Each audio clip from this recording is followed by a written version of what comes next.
allegiance to the flag of the United States of America and to the republic for which it stands, one nation, under God, indivisible, with liberty and justice for all.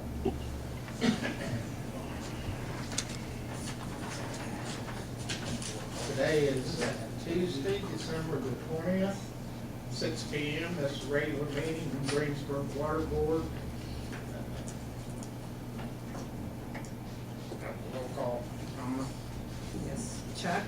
Yeah, here. Tony? Here. Frank? Here. Iris? Here. Robin? Here.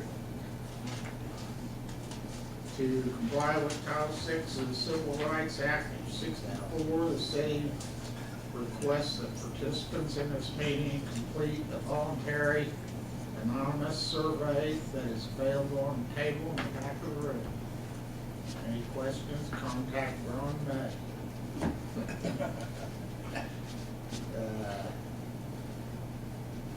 Minutes were distributed in your packet. Is there any corrections or objections to the minutes as distributed?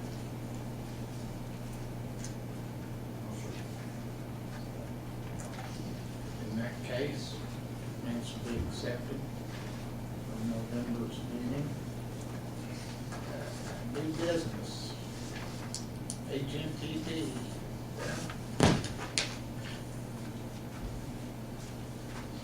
Good evening.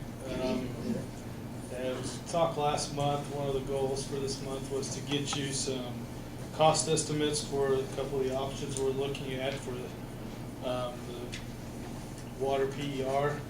You should have two sheets in front of you. These are kind of summary sheets, and if you really want the nitty-gritty details, I have copies of, I think they're about 7 to 8 pages each of the breakdown. And we roll them up into to these to try to give you a comparison.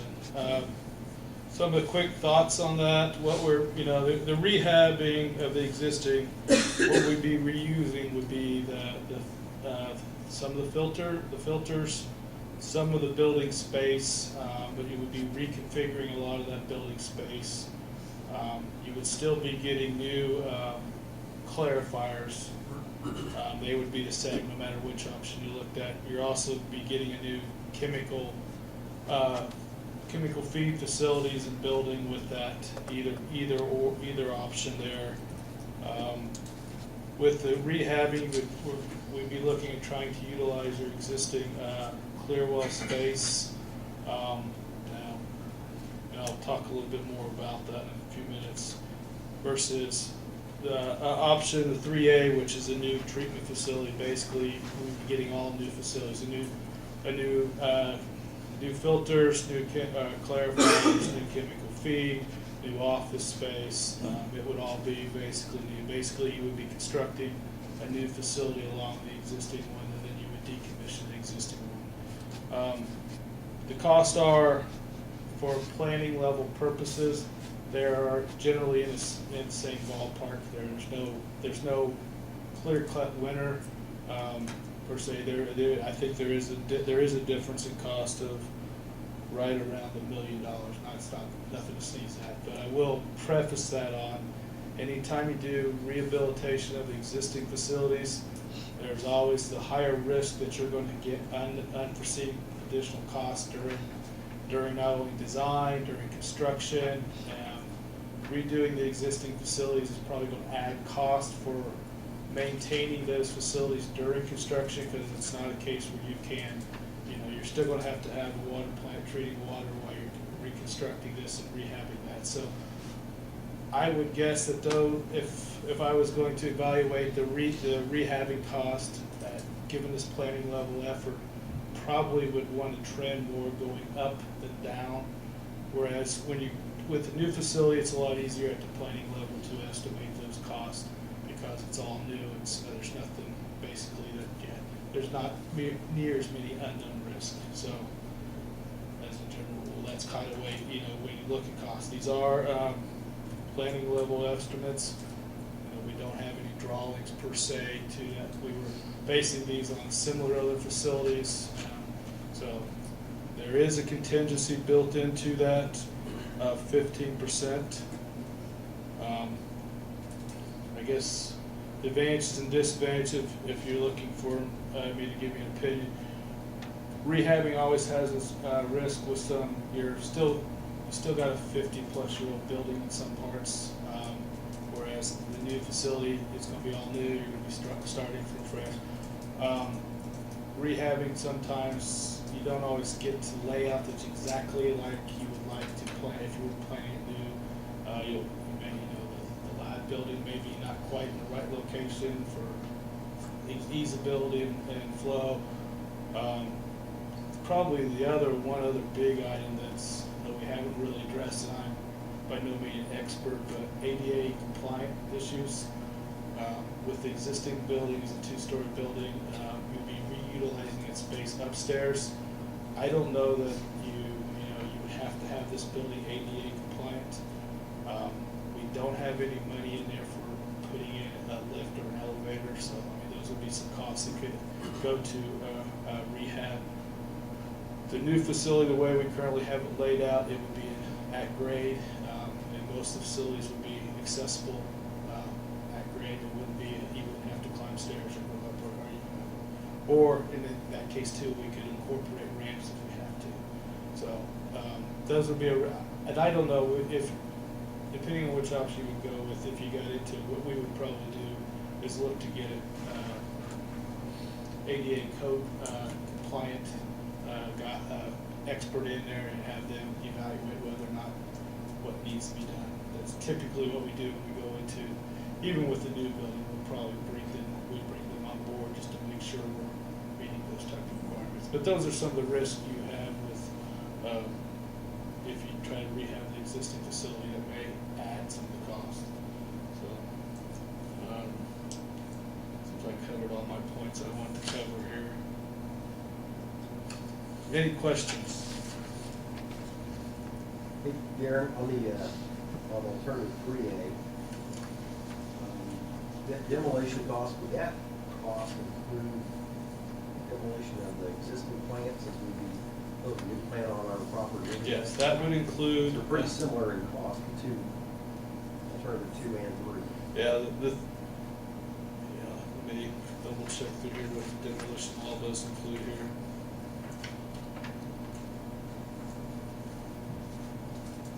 On 2A, we've got costs for demoing the existing clarifier plants, 1, the chemical feed, all the chemical feeds, surface washer, demoing the filter gallery pump, piping.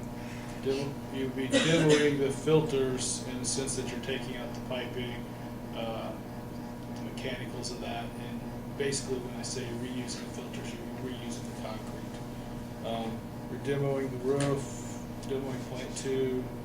So yeah, when we say rehabbing, we're not going to use it. We're using a portion of that building. There's still going to be a lot of demo on. In 3A, we do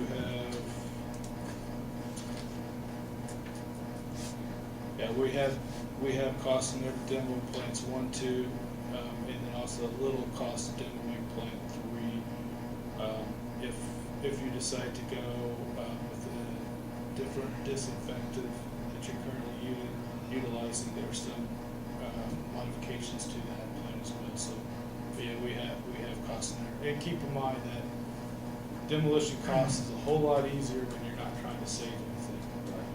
When you're trying to rehab and demo out, a portion of the wall, it's a lot more expensive than if that whole wall just comes down. So we do have demo costs for both sides. Like I said, I have a 6-page detailed breakdown if anybody wants a copy of that. And how interested you are in reading that, but I do have copies for everyone. I guess from our standpoint, moving forward, the next steps would be get some type of concurrence on which direction or the selected option that you want to go with. We'll finalize those reports and finalize, and we're still getting it. We're still trying to get a few costs. Like on a lot of the equipment stuff, we've called the vendors to try and say, hey, we got a clarifier. It's about, we figure it's going to be X number of foot diameter. We need a ballpark price. we're starting, some of those take longer to trickle in than others. So we've utilized where we can get equipment manufacturing costs we have for the most part. So I'm not, these do have merits behind the cost, though, but just something we pull out there. So it does have some pretty good engineering behind it. So, but going forward, once we get that, we can easily have the PDR to a 90% review within a month, and then we'll, at that point in time, one of the next things too we need to do is you need to submit the application to SRF. We've been holding that off because the application does require to input some of the cost with that. So that, once we have a general direction or an idea where we're going to go, we can get those and get that submitted in there and get the project into the list or online with those if they're forthcoming. So you're not, application is you're not committing to anything, it's just getting thing out there for them. So. It's turnaround time. That can be, depending on where they're at, it's not good. I hope that they can get it turned around in 2 to 3 months. But I haven't talked to them recently what their workload looks like. Sometimes it's quicker than that, other times it may be, if you're going to ask me a budget thing, I'd probably budget 4 years. Have neither of these alternatives done that take into consideration the requirement that it properly either right? Both of them, would require the location for the clarifiers and the chemical building is the same on both options. So, and those would, require some property there. I don't know that. It probably, the property acquisition is probably about the same. I don't think it wouldn't be enough to differential as far as the cost standpoint. So both options need some additional property.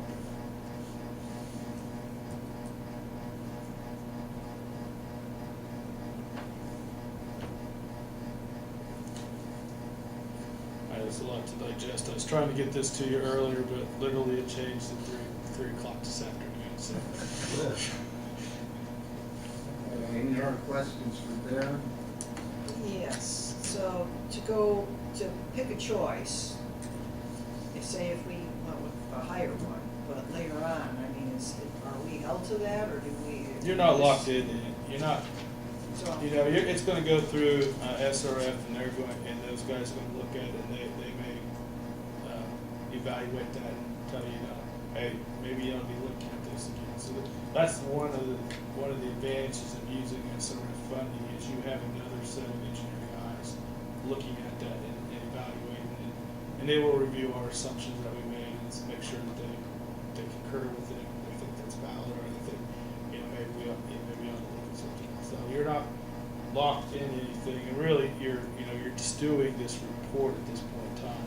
Until you start going and moving forward into design, you're not locked into it. But from the report standpoint, we have to come to some type of recommendation. That's what we're trying to report right now.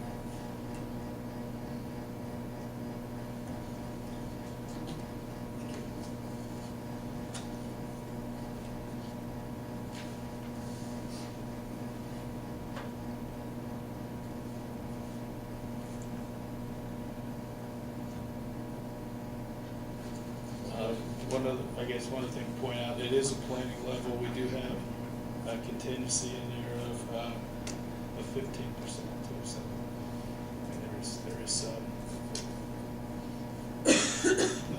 That's a pretty good number when you start to look at that too. So.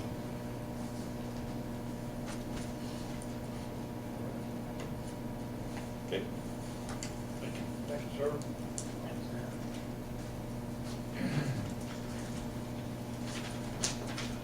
Appraisals, that you read? Yes, sir. Good evening. To add to that, the property acquisition that we are requiring for both proposals that Darren had just spoke about. I have contacted all the property owners involved, and they're on board with the project. So at this time, I'm requesting permission to go ahead and order appraisals. We will be utilizing leftover TIF funds for this.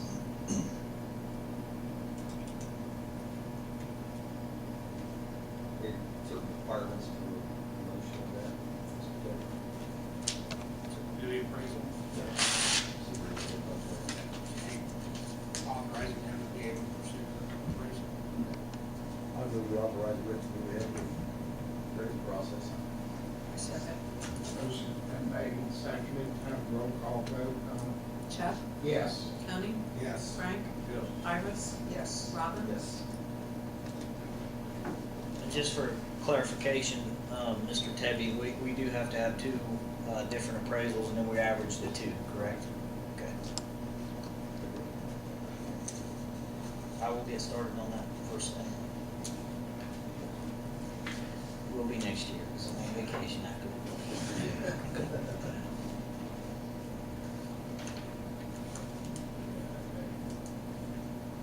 Garage furnace.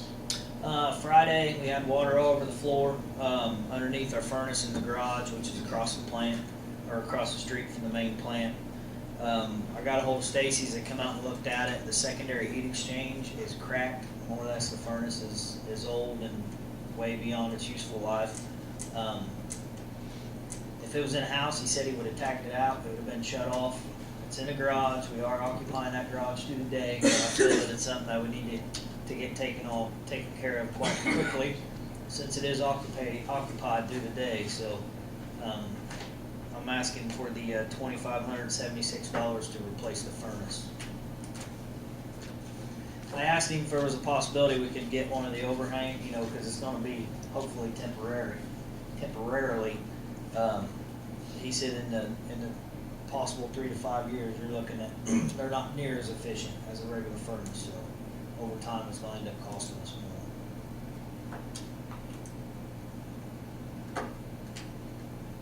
How soon can you get it in? Hopefully tomorrow.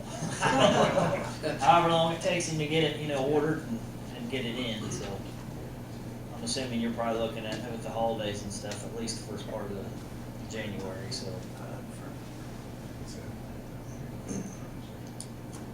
I'll make the motion to go ahead and get the furnace through Stacy's. thank you. Made, you got a second? I'll second. Roll call on it. Chuck, Yes. Tony, Yes. Frank, Iris, Yes. Robin. Yes. That's all I have. Internal controls. You guys are on top of that, so Gotta get your Christmas list filled. yeah. Be no more Christmas after Christmas. I know. I was gonna be at your own office. Do what? So, get a your own office. Well, I hope it's bigger than this podium. That's what I'm in now. That's okay. Any questions? Plant's running good. Yeah. Haven't had too many broken mains so far. I can't, I've got trouble once I'm doing. Very good. Thanks, man. Let's see the mayor here. Does anybody else got anything they'd like to bring before the board tonight? If not. Trustee Frankie Mallett, will adjourn. Thank you, Mallett. Merry Christmas.